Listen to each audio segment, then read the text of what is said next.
SS viewers, நான் உங்க ஹர்ஷா. நீங்க பார்த்துட்டு இருக்கிறது எஸ்எஸ் இன்ஃபோ நியூஸ். எனக்கு நடந்த சுவாரஸ்யமான விஷயங்களை பத்தி தான் பார்க்க போறோம்.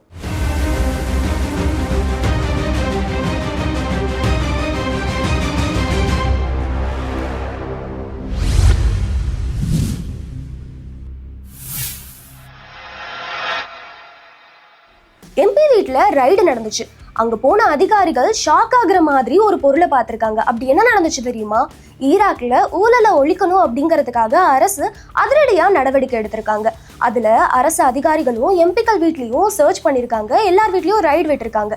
இது வரைக்கும் 47 பேர் மாட்டிருக்காங்க. இதுல 7 எம்பிக்களும் மாட்டிருக்காங்க. குறிப்பா ஹிந்த் அல் ஹஃபாசி அப்படின்னு ஒரு பெண் எம்பி வீட்டுல ரைடு போயிருக்கும் போது கிட்டத்தட்ட 52 மில்லியன் அமெரிக்க டாலருக்கு இணையான ஈராக் தினார்களை பறிமுதல் செஞ்சிருக்காங்க. அது மட்டும் இல்லாம அவங்க வீட்டுல 27 கிலோ சுத்தமான தங்கமும் கிடைச்சிருக்கு. இதுல இன்னொரு விஷயம் என்ன அப்படின்னு பாத்தீங்கன்னா, தங்கம் முலாம் பூசப்பட்ட உள்ளாடைகளை அதிகாரிகள் பார்த்து பயங்கரமா ஷாக் ஆகியிருக்காங்க. இந்த ரைடு பயங்கரமா எல்லார் வீட்லயும் போயிட்டு இருக்கு. இன்னொரு எம்பியும் மாட்டிருக்காங்க. அவங்க வீட்டுல 149 கோடிக்கு மதிப்பிலான சொத்து பறிமுதல் செஞ்சிருக்காங்க. இன்ன வரைக்கும் எவ்வளோ மதிப்பிலான சொத்து பறிமுதல் செஞ்சிருக்காங்க அப்படின்னு பாத்தீங்கன்னா 2700 கோடிக்கும் மேலான பணமும் சொத்துக்களும் பறிமுதல் செஞ்சுட்டு வராங்க. இந்த நடவடிக்கை இன்னும் தொடரும், இன்னும் நிறைய பேர் மாற்றத்துக்கு வாய்ப்பு இருக்கு அப்படிங்கிற மாதிரியும் சொல்லியிருக்காங்க. இதை பார்த்து மக்கள் பயங்கரமா அந்த அரசை பாராட்டிட்டு வராங்கன்னு தான் சொல்லணும். திருடர்கள் திருடும் போது முகமூடி அணிவதை நம்ம எப்பவுமே யூஸ்வலா பார்த்திருக்கோம். ஆனா இந்த தடவை ஒரு திருட்டு நடந்திருக்கு. அந்த திருடர் பிரதமர் நரேந்திர மோடியோட முகம் பதித்த ஒரு முகமூடியை போட்டிருக்காரு. இதை பார்த்து பயங்கரமா ஷாக் ஆகியிருக்காங்க போலீசார். அப்படி என்ன நடந்துச்சுன்னு பாத்தீங்கன்னா, ராஜஸ்தான்ல இந்த சம்பவம் நடந்திருக்கு. நள்ளிரவுல திருடர்கள் ஒரு மொபைல் கடையை அடிச்சு உடைச்சிருக்காங்க. உள்ள போயிட்டு 35ல இருந்து 40 விலையுயர்ந்த ஸ்மார்ட் போன்களை கொள்ளையடிச்சிருக்காங்க. கிட்டத்தட்ட அதோட மதிப்பு மட்டுமே 4ல இருந்து 5 லட்சம் வரை இருக்கும் அப்படிங்கிற மாதிரி சொல்லியிருக்காங்க. அடுத்த நாள் கடை உரிமையாளர் கடை ஓபன் பண்ணி பார்க்கும்போது பொருள்லாம் சிதறி இருக்கு, போன்லாம் காணும் அப்படிங்கவும் போலீஸ்ட கம்ப்ளைண்ட் கொடுத்திருக்காரு. விரைந்து வந்த போலீஸும் சிசிடிவியை செக் பண்ணிருக்காங்க.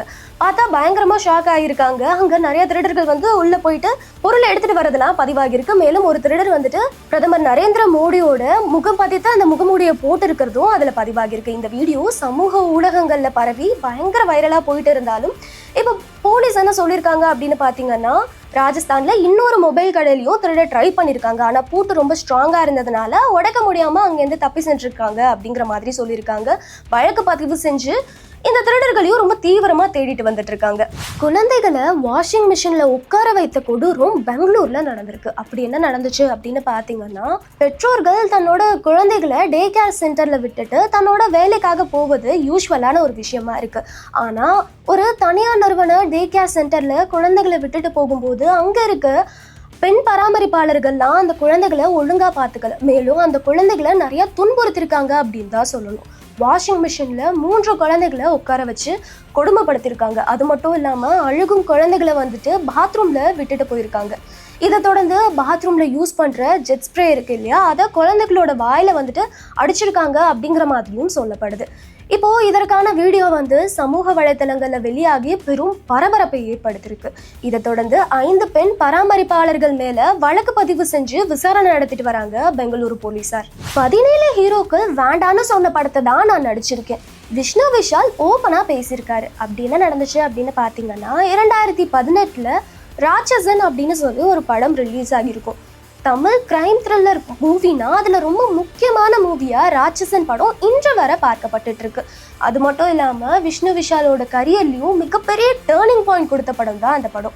அது குறித்து விஷ்ணு விஷால் அவர்கள் ஓப்பனா பேசியிருக்காரு. ஃபர்ஸ்ட் இந்த படத்தோட கதையை விஷ்ணு விஷால் கிட்ட சொல்லல, 17 ஹீரோக்கள் கிட்ட அப்ரோச் பண்ணிருக்காங்க. அவங்கெல்லாம் வேண்டாம் வேண்டாம் வேண்டாம்னு சொன்னதுக்கு அப்புறம் தான் விஷ்ணு விஷால் கிட்ட வந்திருக்கு. அவரு கதை கேட்டதும் ஓகேன்னு சொல்லிட்டாராம். ஆனாலும் திரும்பி இன்னொரு அப்ரோச் வேற ஒரு ஹீரோ கிட்ட போயிட்டு அப்ரோச் பண்ணிருக்காங்க. ஜெய் இருக்காரு இல்லையா, அவர்கிட்ட தான் அப்ரோச் பண்ணிருக்காங்க. அவர் கூட கூட்டணி சரியா அமையல அப்படிங்கிறதுனால மறுபடியும் விஷ்ணு விஷால் கிட்ட கேட்டிருக்காங்க. அதுக்கப்புறம் தான் இந்த பிரம்மாண்டமான படம் உருவாகி இருக்கு அப்படிங்கிற மாதிரியும் சொல்லியிருக்காங்க. எல்லாருக்கும் நான் ஃபர்ஸ்ட் சாய்ஸா இல்லை அப்படிங்கிறது, அது மட்டும் இல்லாம மற்றவங்க எல்லாம் ரிஜெக்ட் பண்ணதுக்கு அப்புறம் தான் என்கிட்ட வருது அப்படிங்கறத குறித்து ரொம்பவே வருத்தப்படுறேன் அப்படிங்கிற மாதிரியும் சொல்லியிருக்காரு. மேலும் அவர் நடித்த முக்கியமான படங்களான வேலன்னு வந்துட்டா வெள்ளக்காரன், நேற்று இன்று நாளை, முண்டாசுப்பட்டி போன்ற படங்கள்ல வந்துட்டு தான் ஃபர்ஸ்ட் சாய்ஸா இல்லை, அதுக்கப்புறம் தான் எனக்கு வந்துச்சு அப்படிங்கிற மாதிரி ரொம்பவே ஃபீல் பண்ணி பேசியிருக்காரு. இந்த விஷயம் இப்போ சமூக வலைத்தளங்கள்ல வைரல் ஆகிட்டு வருது. 17 ஹீரோக்கள் ரிஜெக்ட் பண்ண படம் விஷ்ணு விஷால் வாழ்க்கையில எவ்வளோ பெரிய திருப்பு முனையா இருந்திருக்கு அப்படின்னு சொல்லி பலரும் இது குறித்து விவாதம் பண்ணிட்டு வராங்க. 24 ஆண்டுகளுக்கு பிறகு மாதவனோட கரியர்லயே தி பெஸ்டான ஒரு படம் வந்துட்டு ரீரிலீஸ் ஆக போகுது. அப்படி என்ன படம்னு பார்த்தீங்கன்னா 2002 லிங்குசாமி இயக்கத்துல மாதவன் மற்றும் மீரா ஜாஸ்மின் நடிச்ச ரன் படம் ரிலீஸ் ஆச்சு. ரசிகர்களோட கவனத்தை பெற்ற அந்த படம் பயங்கர ஹிட் கொடுத்த படமாகவும் அமைஞ்சுது. கடந்த ஆண்டே ரீரிலீஸ் ஆகும் அப்படிங்கிற மாதிரி சொல்லியிருந்தாங்க. ஆனா சில பிரச்சனைகளால அந்த படம் வந்துட்டு ரிலீஸ் ஆகலை. இப்போ ரீரிலீஸ் ஆக போகுது. அது மட்டும் இல்லாமல் டேட்டும் அதிகாரப்பூர்வமாக அனௌன்ஸ் பண்ணிட்டாங்க. எப்போ வந்துட்டு ரிலீஸ் ஆக போகுது அப்படின்னு பார்த்தீங்கன்னா ஜூலை 10ஆம் தேதி வந்துட்டு படத்தை ரீரிலீஸ் பண்ணுறதுக்காக பிளான் பண்ணியிருக்காங்க. கிட்டத்தட்ட 24 ஆண்டுகளுக்கு பிறகு மறுபடியும் இந்த படத்தை வந்து தியேட்டரில் பார்க்க போகிறோம் அப்படின்னு சொல்லி ரசிகர்கள் பயங்கர உற்சாகத்தில் இருக்காங்கன்னு தான் சொல்லணும். இந்த வீடியோ உங்களுக்கு பிடிச்சிருக்கும்னு நினைக்கிறேன். பிடிச்சிருந்ததுன்னா சப்ஸ்கிரைப் பண்ணுங்க, சப்போர்ட் பண்ணுங்க, ஃபாலோ பண்ணிக்கோங்க.